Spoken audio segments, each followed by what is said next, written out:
La vallée des rois est le lieu de sépulture des pharaons du Nouvel Empire. On y a découvert 64 tombes des 18e, 19e et 20e dynasties. Ces tombes sont désignées par le sigle KV pour Kings Valley et par leur numéro chronologique de découverte.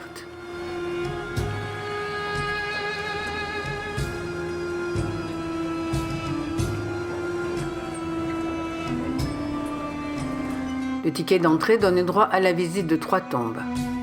Nous avons commencé par la KV2, la sépulture de Ramsès IV.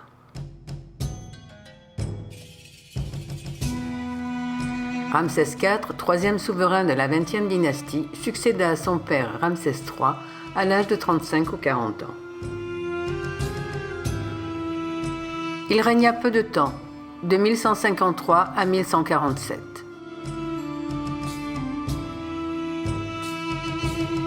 C'est son fils qui lui a succédé sous le nom de Ramsès V.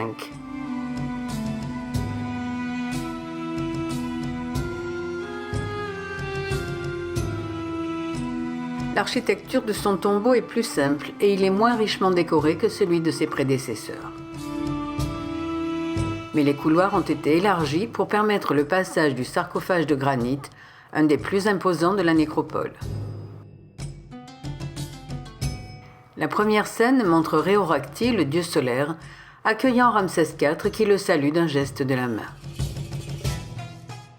Les graffitis que l'on voit sur tous les murs de la tombe témoignent du passage de nombreux visiteurs, principalement coptes et grecs. Dans les différentes chambres et couloirs, une grande place est laissée aux hiéroglyphes. On y trouve des scènes et des passages des textes funéraires sacrés, comme les litanies de Ré, le livre des morts, le livre des portes, le livre de Nout, le livre de la nuit et le livre des cavernes qui remplacent le livre de l'Amduat. Difficile à identifier pour nous qui étions néophytes en mythologie égyptienne. Sans même l'aide de notre guide Abdou qui n'était pas autorisé à nous accompagner dans les tombeaux. Pour mieux apprécier ces visites, mieux vaut avoir un minimum de connaissances en civilisation de l'Égypte ancienne.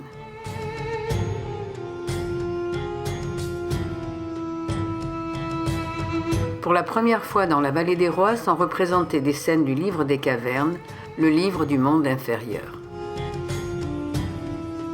On voit ici dieux et bienheureux couchés dans leurs sarcophages symbolisés par les ovales.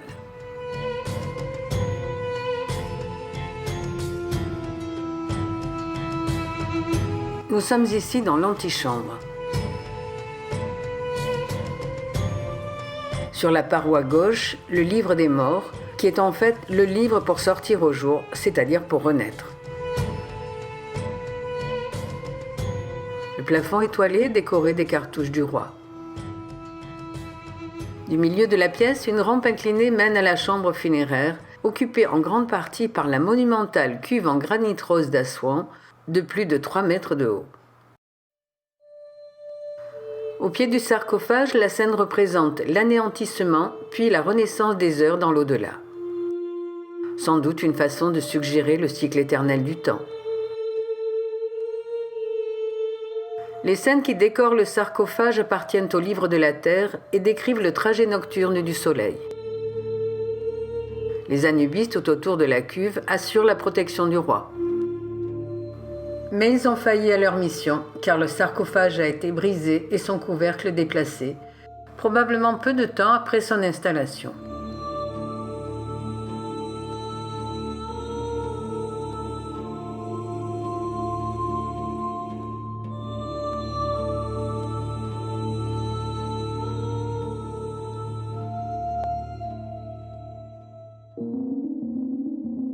Au plafond, on voit 2 grandes figures de la déesse du ciel, Nout. Dans ce cadre sont représentés le livre de Nout et une partie du livre de la nuit. Le dieu de l'air, Chou, soulève la déesse courbée au-dessus de la terre. On la voit avalant le disque solaire dont une aile a déjà disparu dans sa bouche. Elle lui redonnera naissance à l'aube du matin suivant. Le livre de Nout concentre ses textes et représentations sur les cycles des étoiles, les décans, les mouvements de la Lune, du Soleil et des planètes, et sur les cadrans solaires. Dans la partie du livre de la nuit est décrit le périple nocturne du Soleil à travers le corps de la déesse. Dans la salle du sarcophage, appelée aussi la chambre de l'or, la couleur dominante est le jaune en dépit du fond blanc des textes. Le jaune évoque l'or, qui est la chair imputrescible des dieux.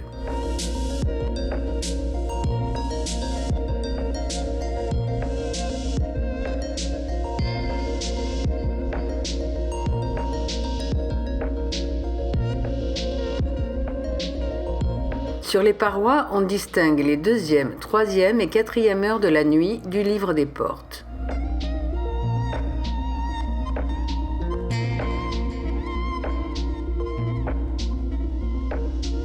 À la 2e heure, Atum, le dieu créateur, éveille les forces latentes, symbolisées par les corps allongés, mais fatigués, tandis que les ennemis de la lumière ont les mains ligotées derrière le dos.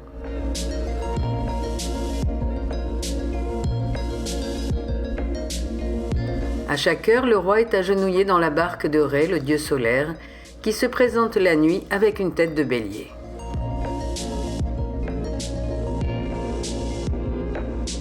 Le pharaon lui offre une statuette de la déesse Maat, gardienne de l'ordre du monde et de l'Égypte.